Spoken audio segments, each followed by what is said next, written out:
Real quickly before we begin, I want to thank this video's sponsor, CarMarshal.com. CarMarshal.com can save you lots of money on buying used or new vehicles, cars, trucks, school buses. If you want to save money, I'll have a link in the description down below. I know I'm going to. Lawmakers continue assault on Sunshine Law. By Gray Rohrer. Orlando Sentinel. Tallahassee. Some Florida lawmakers received better grades this year when it came to transparency in government, but erosion of the state's famed sunshine laws continued with more exemptions passed. Lawmakers passed 12 bills creating new exemptions this year, including measures to block access to building plans for health care facilities, U.S. Census Bureau address information, data used by a state-run insurance company, and documents revealing the valuation of surplus lands held by water management districts. The exemptions continue a bipartisan trend among lawmakers, who have approved more than 269 of them to the Sunshine Laws since 1995. The laws require government meetings to be publicly announced in advance, require officials on government boards to meet in public, and government records to be made available to the public. The whole point of open government and access to government information is the opportunity to oversee our government and hold it accountable, said Barbara Peterson, president of the First Amendment Foundation, an open government advocacy group that produced the report card in conjunction with the Florida Society of News Editors. The analysis resulted in more positive grades to many lawmakers compared with last year, especially House members, who voted for bills that would have strengthened transparency. Nearly 78% of the 117 sitting House members, 91 in total, received grades of B or higher. But only 6 members received an A, the other 85 received BS. The House passed bills to prevent state agencies and local governments from taking to court citizens and groups that request public records and to clarify what counts under trade secret exemptions. Those measures, however, failed to get through the Senate, which hurt that chamber's scoring significantly. 23 senators, more than half of the 38 sitting members in that chamber, received FS. Grades were based on points added for votes in favor of pro-transparency bills and against bills adding exemptions to the records laws, and points subtracted for votes in favor of exemption bills. Points were also added or subtracted for sponsoring bills that strengthened or weakened open government or access to public records. The discrepancy between the House and Senate grades reflects the approach of the two chambers during the session, but Peterson also noted the grades are a snapshot of 1 year. Senators who have championed open government in the past got poor marks this year because there were fewer pro-transparency bills that advanced in that chamber. The reason is more good bills, bills that we had marked as good bills made it to the House floor than in the Senate, so House members had more opportunities to vote than senators, said Peterson, who added that she'd give the legislature as a whole a D grade. Senate President Joe Negrin, for example, received an award from the FAF in 2013 for pushing a bill through the legislature that guarantees citizens the opportunity to speak before a governing board. But he got an F this year on the basis of his vote on one bill. He voted for SB 1940, which shields the names and training information of the school employees who sign up for the Guardian program designed to arm some teachers and other employees in K-12 schools. It would be bad policy to have the government advertise the identities of trained men and women who are part of the school security apparatus, said Negrin, our steward. Inside. Sunshine laws protect your right to know. See page 6. 2018 Sunshine Scorecard. Grading legislators on open government. See page 4. There's a delicate balance between making sure government is transparent and accountable while at the same time not placing school personnel at undue risk. Peterson said Negrin had been an advocate for open government throughout his legislative career, but this year the pro-transparency bills failed to gain traction in the Senate. Those bills could be pivotal to the future of Florida's open records laws.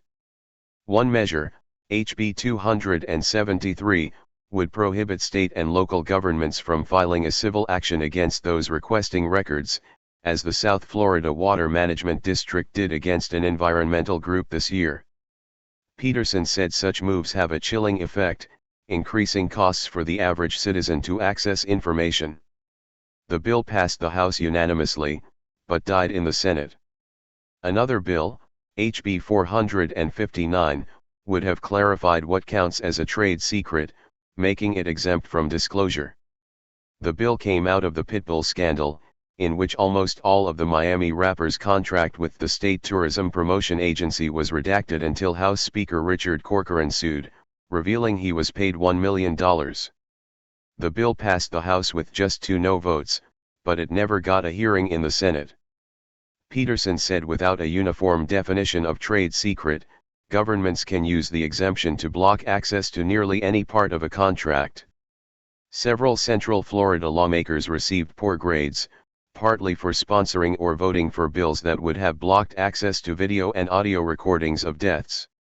The bills were sponsored by Representative Camia Brown, D. Ocoee, and Senator Randolph Bracy, D. Orlando. Both received F grades. The measure was later amended to exempt only recordings of deaths that were the result of mass violence. But even as amended, it failed to pass. Victims of violence, such as the massacre at Pulse nightclub in 2016, shouldn't be subjected to the released footage, the sponsors argued. We need to figure out a way to make sure that these photos and pictures are protected, Bracy said during a committee meeting discussing the bill. For Peterson, the recordings are essential to holding law enforcement officials accountable. She noted the story of the school resource officer at the Parkland shooting who claimed he thought the shots were coming from outside the school was proven false by audio recordings. But she also said that while established news media outlets usually handle sensitive recordings with care, seedier corners of the internet don't share such scruples. We used to be able to be assured that the media would use this information responsibly, but the internet has kind of skewed things, Peterson said.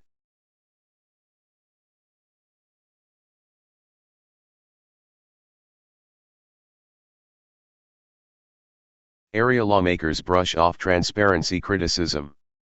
By Andrea Prijitzer. Staff writer.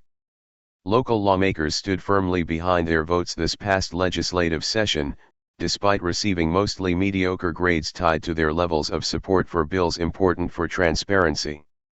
With the worst grade possible, an F-, Senator Greg Steube, R. Sarasota, who represents District 23 covering portions of Sarasota and Charlotte counties, received a few positive points for his support of SB 750 that ultimately died in a Judiciary Committee last month. The bill would have prohibited an agency that receives a request to inspect or copy a record, from responding to the request by filing a civil action against whoever made the request. Other than that, Steube was docked points in the latest Sunshine Scorecard produced through the First Amendment Foundation, an open government advocacy group, in conjunction with the Florida Society of News Editors. His sponsoring of and vote for SB 560 did not bode well for his score. The bill died on the calendar, but it would have allowed discussion of imminent litigation behind closed doors. Steube said last week that under current law, a county or municipality can speak in private after they've been sued, and the bill would have allowed counties, for example, to potentially settle cases prior to the filing of a lawsuit. It was a common-sense bill, according to Steube, noting it was supported by the Florida Association of Counties and Florida League of Cities. Grant. Grimsley. Steube. Gonzalez. Albritton. I don't conduct myself as a legislator based on what an association of news editors think, said Steube, who is now busy with the run for Congress. Support for SB 1940 was also an action Steube and other local lawmakers were docked for. The bill, which was approved by Governor Rick Scott last month, would exempt information from public disclosure about school personnel allowed to carry guns onto school grounds. Steube stood by his support of that, again noting it was common sense. Bad guys shouldn't be able to do a public records request to potentially target people protecting schools, he said. With the best grade, compared to other area lawmakers, Representative Mike Grant, R. Port Charlotte, representing District 75 covering Charlotte County, was given a B on the Sunshine scorecard. Grant was given points for his support of HB 273, the bill that would have prohibited an agency from suing a requester for making a public record request, and HB 459, the bill that would have stipulated financial information in agency contracts be subject to disclosure. He also got points for supporting HB 7057, which would have increased transparency in the budgeting process. But like other area lawmakers, his support of SB 1940 to exempt information about school personnel allowed to carry guns onto school grounds caused him to lose points on the scorecard. "I'm not elected to the Florida legislature to please everybody," Grant said. "I'm elected to the Florida legislature to represent my district." And Grant said that means doing what he can to make it a better and safer place to live. "If that means I get dinged for a vote like that, then I have done my job," he said. No good deed goes unpunished. Representative Julio Gonzalez, Arvenis, who represents District 74 in Sarasota County, has also announced a run for Congress and supported SB 1940 as well. His grade on the Sunshine scorecard was a C+.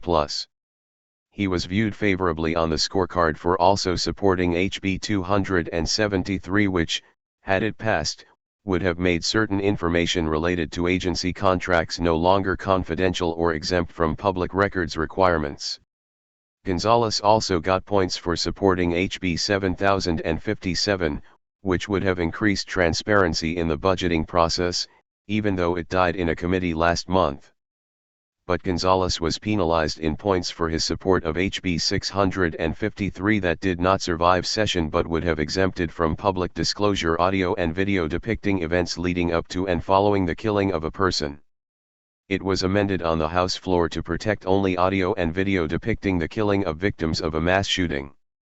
If they're taking points away for supporting measures that would keep school marshals from being targeted by criminals wishing to harm our kids and for supporting the privacy interests of murder victims and their families, then I question the objectivity and priorities of the rating organization, said Gonzalez.